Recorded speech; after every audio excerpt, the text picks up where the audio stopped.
We should get started. Thank you all for joining us today for this webinar. For those of you who don't know me, I'm Dennis Kelleher. I'm the president, CEO, and co-founder of Better Markets. With all that's going on, I really want to thank everybody for attending. We're going to start off with an overview and open up with a few written questions. I'm sorry, we're going to start with an overview, and then we're going to open it up to written questions. Those are going to be moderated by Marianne Abdelmeshi, who's our Director of Development, and we'll be tracking them. As the briefing's going on, please feel free to submit your written questions. We'll probably get to them after the overview, but there's a Q&A button at the bottom where you can, at the bottom of your screen, we should be able to submit questions anytime during the webinar. And I apologize if you see me looking down. I've got some notes. We're going to cover a lot of things before we get to the questions, and I want it to be kind of efficient without talking stream of consciousness where heaven knows I might actually miss something. So there are many issues swirling around, but I'm going to focus at a pretty high level on what's happening in Washington with a focus on the economic and financial impact of the pandemic, which I really put into three broad categories. First is the emergency legislation and what the Federal Reserve is doing. Second is the financial industry activities and the actions of the financial regulatory agencies. And the third category is what's going on with the media and our public advocacy activities. Before I jump into that, a number of you are not familiar with me or Better Markets and have asked that I start with a few comments on our history and our work. So I'm going to do that before I get into those three categories. First, just very quickly, a bit about me. I was a partner at the law firm of Skadden Arps, Slate, Maher, and Flom, where for about 18 years I focused on financial markets, securities, and corporate conduct in the United States and Europe. And I spent almost 8 years in three different senior staff positions in the United States Senate, including 5 years in leadership staff. And those years spanned the financial crash and the enactment of the Dodd-Frank law. I left the Senate in 2010, and with Mike Masters, who is an Atlanta-based hedge fund manager and also a visionary philanthropist. You don't have to believe me, you actually can read a very nice profile that was done in the periodical called Inside Philanthropy on Mike. But Mike and I founded Better Markets in 2010. It was his idea. It was 2 years after the 2008 financial crash and just a couple of months after President Obama signed the Dodd-Frank Financial Law Act into law.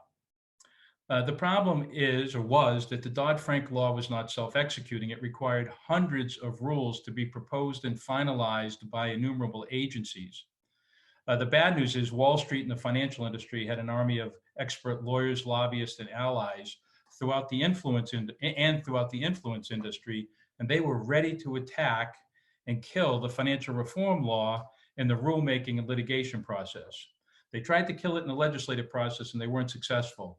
And now they were going to try and kill what they couldn't kill in the legislative process and the rulemaking process. And there really was nobody on the other side who had the capability to go up against them, fight them, and stop them. Better Markets was created to be a counterweight to that Wall Street army and to fight for Main Street Americans' economic security, opportunity, and prosperity, and for a government that serves everyone, not just the powerful, wealthy, and well-connected special interest. And so with the support of a generous and talented board of directors, we are that counterweight because we have a uniquely experienced staff with expertise in finance, economics, banking, securities, commodities, derivatives, politics, policymaking, law, and litigation. We have a bench that has a depth of experience that no one comes even close to.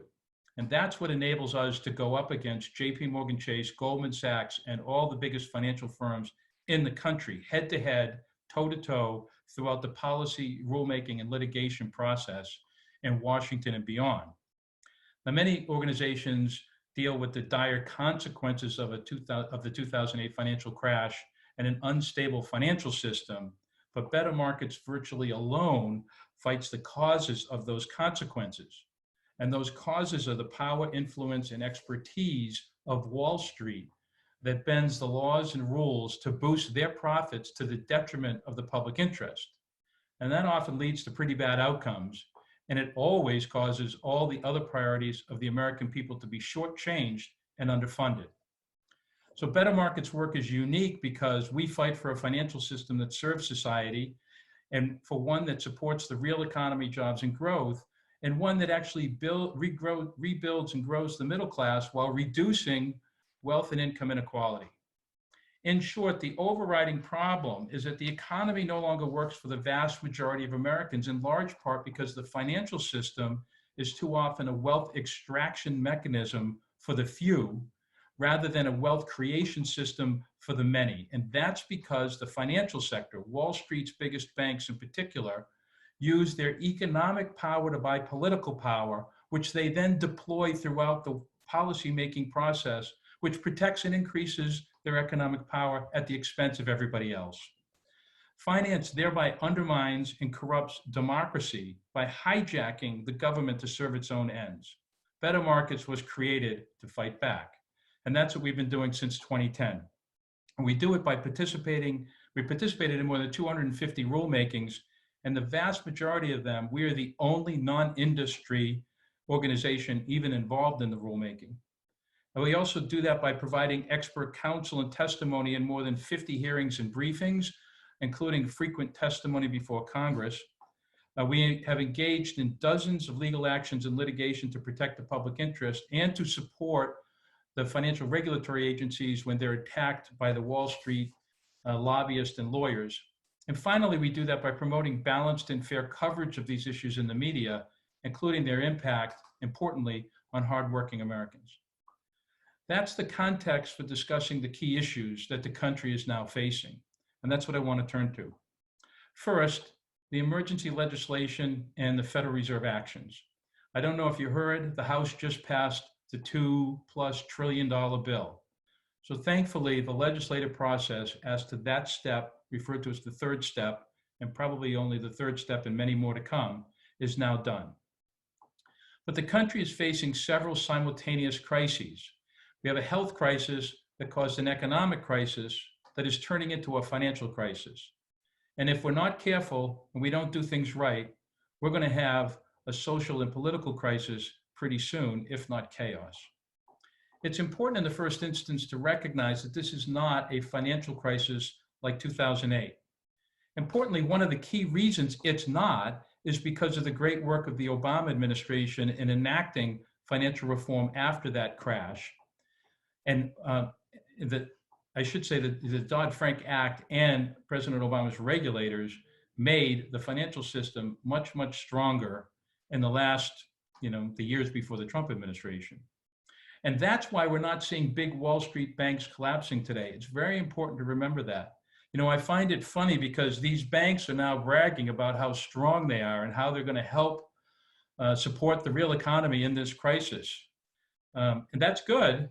But they never seem to mention that the only reason they're as strong as they are is because President Obama, a Democratic Congress, Obama's regulators, and rulemaking advocacy groups like us forced them to reform.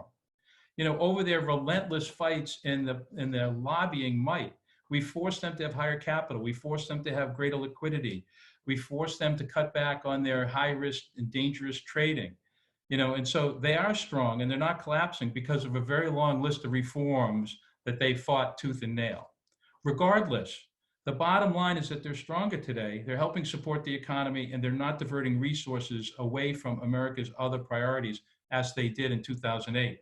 People forget, but in 2008, more than 29 trillion with a T, trillion dollars were spent, lent, guaranteed, deployed, or otherwise used to bail out the financial system from a crisis that was caused by its own irresponsible, reckless, and illegal conduct before the crisis.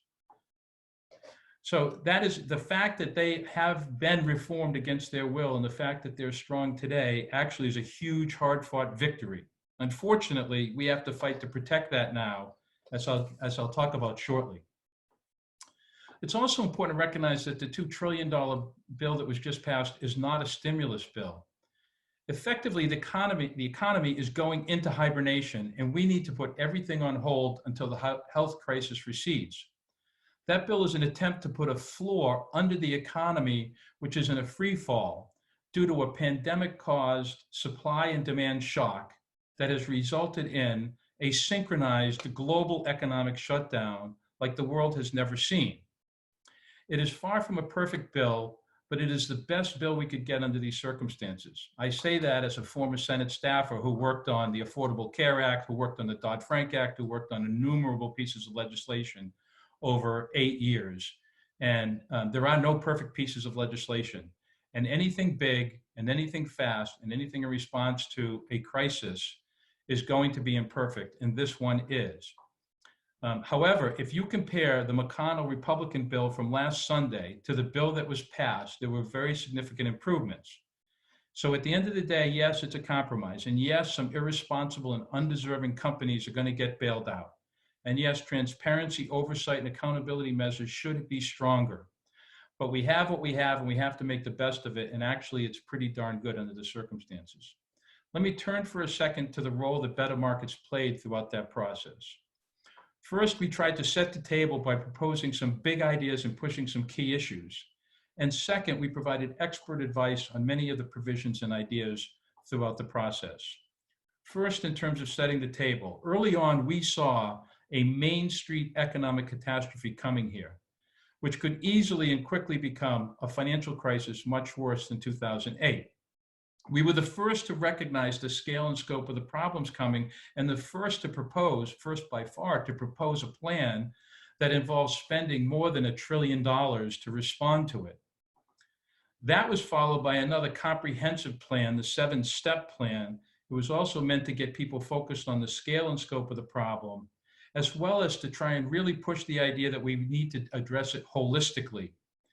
And that was to address the health crisis and the economic crisis, but importantly, to avoid a financial crisis. And then once the bill that was finally passed by the House today really got going, we recognized that that bill was going to have major deficiencies and wouldn't likely get enough money into the hands of Main Street families fast enough. And that's when we called for immediate planning on what we call a Plan B, to address those shortfalls and consequences and get prepared for the next big legislative action that's going to come before we know it, unfortunately. We hope not. We hope it all works. We hope it all works as intended, but we find it very unlikely that that's going to be the case, that $2 trillion of massive new programs that have never been done before, have never been tested, and are going to have to be implemented by an administration that is missing many, many key members. They're woefully deficient on personnel, and many of the personnel they have are woefully deficient. So we hope it works, but we believe hoping for the best is not the way you should plan when people's lives are on the line. So you hope for the best, you plan for the worst. And we've been pushing that for actually more than a week now. And I'm happy to say that in the last couple of days, there's been much more attention focused on that. And now that the House has passed the bill today, we expect even more focus on that. Now, a key part of our proposal was to use the employer's payment system to pay employees wages, tips, and benefits. Many other countries have done this, and we've been urging it for weeks. Lots of others have now joined that call, from elected officials to other leaders and many in the media. Let me turn quickly to the expert advice role we've been playing. We talk frequently with members and staff and others throughout the process. And when I say others, you'll be surprised. I get called from, senior executives of Wall Street banks, as well as reporters and members of Congress and their staff, all trying to figure out both what's going on, how's it working, how's it not going to work, what our views are. We're not taking a position on any of these bills, either the bills overall or any particular provision. What we do is we provide input of what we think based on our expertise, whether it's a derivatives provision, a banking provision, you name it, whether or not we think it will work, why it might work better, why it might not work, what the unintended consequences might be in similar issues. Among other things, the final bill has buyback limitations, limitations on executive compensation, very significant money, not only for individuals, but also small businesses, among other provisions. As you know, we're still digesting it.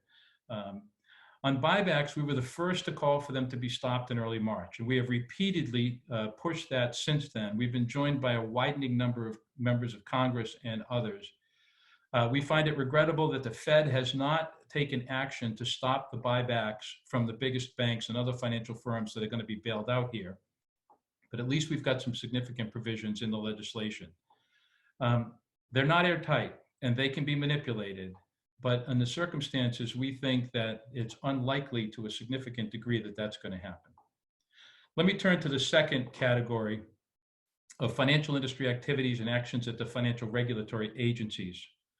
First, regarding the financial industry, one of our key roles has been and continues to be both a Wall Street and a government watchdog.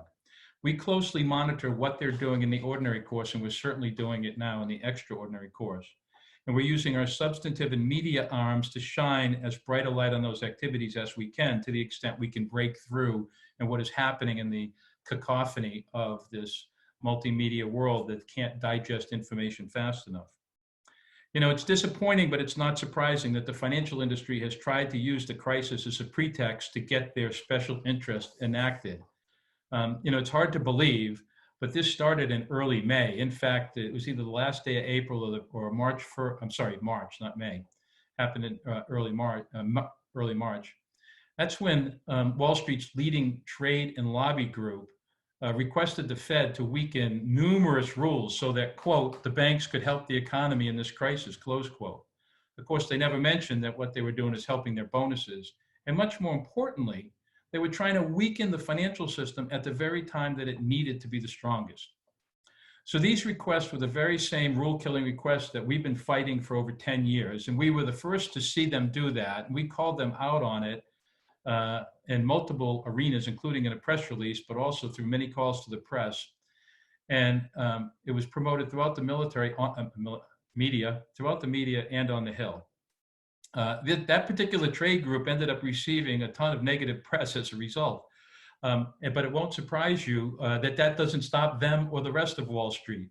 They have pressed on at every financial regulatory agency, the Treasury Department, and throughout Congress since then, pushing to weaken the rules. And they unfortunately only have friends at the Treasury Department, which has advocated for almost everything Wall Street has tried to get, and some of which has ended up in the legislation, some of which is being done through the regulatory powers, but some of which has actually been stopped. Let me quickly turn to the financial regulators. At the agencies, the industry is also largely pushing on an open door with Trump's regulators looking to grant almost any part of their wish list. The agencies day by day are granting innumerable exemptions and so-called no action letters for all sorts of financial industry requests. When appropriate, we've opposed that and highlighted it for the media. However, there is numerous circumstances we have supported those requests because they're appropriate under the circumstances. Most importantly, we're also tracking all of the actions at the agencies, not just for appropriateness and review real time, but because we're going to make sure that those so-called emergency measures are rescinded when the emergency is over. We are very concerned, as you might imagine, that this is a toehold that the industry is going to try to convert into permanent deregulation and weakening of the rules. And we are comprehensively tracking what is happening, why it's happening, the justification, the authority that's used, and how it's going to be rolled back. And if it's not rolled back, what the counterpunch is coming from us. Unfortunately, while the agencies are giving any and all financial institutions whatever relief they're asking for, whether it's deadlines or filings, they're still proceeding apace with the rulemakings they announced before the crisis. And as you can imagine, they were all deregulatory and dangerous and inappropriate in the ordinary course, and it's all the more so now. We have repeatedly joined with numerous other progressive groups to call on these agencies to toll the deadlines for those rules and activities until 90 days after the crisis is over, and to suspend all rulemaking until that point in time. The agencies have not done that. We continue to push on that, and that's going to be really a big priority almost every day going forward. Regrettably, Trump's regulators want to finalize as much deregulation as fast as possible, and they don't appear to be letting a little thing like a pandemic get in the way. They really want to basically put in place an insurance policy in case Trump doesn't win. They want to get their deregulation done in the event that happens. So at the same time that we're doing everything else related to the crisis, we're also continuing our regular rulemaking activities, from filing comment letters, doing court filings, issuing fact sheets, releasing press releases, and listing allies and working with others. And that's just an ongoing part of the day. The third category, the third and final category, is what's going on with the media and advocacy activities. At times like this, the media is more important than ever. It is really not an overstatement to say that it is a key communication vehicle, not only to the allies in the Hill, but to regulators, others in the media, and indeed even to people in the industry. It's one of the ways everybody's finding out what everybody else is doing is trying to read the media, because trying to stay in touch like we used to is increasingly difficult with the volume of activity going on. And frankly, with so much going on, it's hard for anybody to even keep up, much less understand what's going on. So we're therefore spending an enormous amount of time with reporters, editors, and producers to explain everything from SEC actions to Fed actions to provisions of the bill, both that which is on the road to being enacted and other considerations. There are multiple bills being filed every day by legislators who are trying to address the shortfalls of what was in the current bill or anticipate future problems. Much of this is not resulting in us being quoted. What we're trying to do is shape these stories and get them as accurate and complete as possible. I'll give you just a couple of very quick examples. And it's not just me, it's our entire team of experts have done tons of interviews explaining what the Fed is doing, what the implications are, who it's benefiting and how it compares to 2008, lots of other issues. We're doing the same for what the SEC and the CFTC are doing. We've also been pushing the importance of using employer payment system to get money to Main Street fast, and the human and financial system disasters coming if that doesn't happen. It's important to recognize that this isn't just to help Main Street families, although that should be sufficient. It's not. But we also believe strongly that should be done because it's going to help the economy and the financial system. If people get paid, they're going to pay their bills. That means the landlord, credit card companies, mortgages, banks, and others are going to get paid. Thus, paying people their wages or some significant portion of their wages, like 80%, which the United Kingdom is doing, has many downstream benefits that actually reduce the likelihood of other crises. It has multiple benefits. It not only helps for this period of hibernation, it not only addresses the human needs, it also addresses the economic and financial systemic needs. On this topic alone, just today, there were 3 significant media hits. The New York Times lead editorial today was on keeping people working through these systems. There was a Washington Post op-ed on the same subject today, echoing what we've been saying for weeks.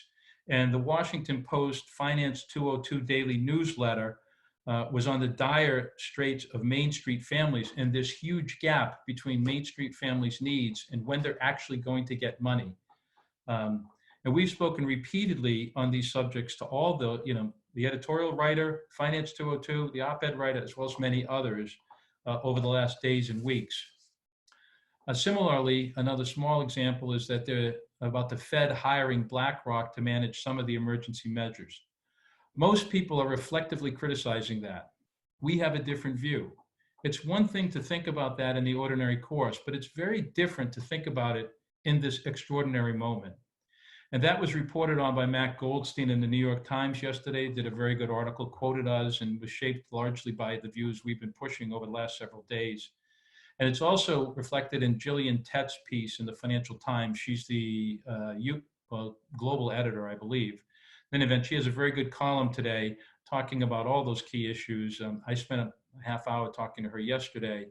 And basically that article comes right out of what we've been saying for days now. And so these are just a couple examples of what we're doing frequently all day long. We do that in the ordinary course long before the crisis, but nowhere near the volume and urgency that we're doing it now to try and not only shape the news, but get as accurate and complete information out to virtually everybody out there. Let me mention one last thing that we often do, and that is many people, including members of Congress, really aren't very familiar with these issues. Everything from the Treasury's Economic Stabilization Fund to what the CFTC is doing to how does this buyback system work. As expected, non-specialists are not very familiar with those things in the ordinary course, and they can't catch up in these emergency times. And so we are a resource for them as well. We're often called on as leading people, elected officials, people and recognize are preparing for TV or other interviews. They call, we prepare them with talking points, provide them with information, brainstorm. And that's a big part of what we're doing too, day in and day out now.